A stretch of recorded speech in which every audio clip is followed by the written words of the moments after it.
ದಕ್ಷಿಣ ಕಾಶಿ ನಂಜನಗೂಡಿಗೆ ಕೊಳಚೆ ನೀರಿನ ಸಮಸ್ಯೆಯಿಂದ ಮುಕ್ತಿಯೇ ದೊರೀತಾ ಇಲ್ಲ.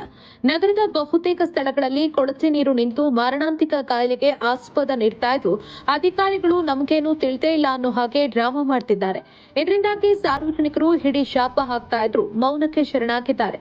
ಹೌದು, ಮೈಸೂರು ಊಟಿ ರಾಷ್ಟ್ರೀಯ ಹೆದ್ದಾರಿಯ ದೇವಿರಮ್ಮನಹಳ್ಳಿ ಬಡಾವಣೆ ಬಳಿ ನಿಂತಿರುವ ಕೊಳಚೆ ನೀರು ದುರ್ವಾಸನೆ ಬೀರ್ತಾ ಇದ್ದು, ಸ್ಥಳೀಯರು ಇದರಿಂದ ಹೈರಾಣಾಗಿದ್ದಾರೆ.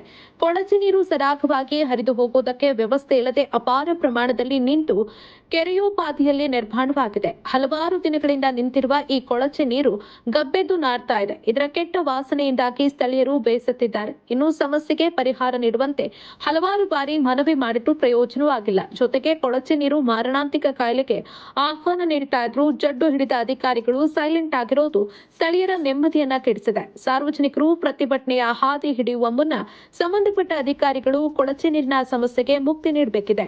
ವರದಿ ಮೋಹನ್ ಹುಲ್ಲಳ್ಳಿ, ನಂಜನಗೂಡು.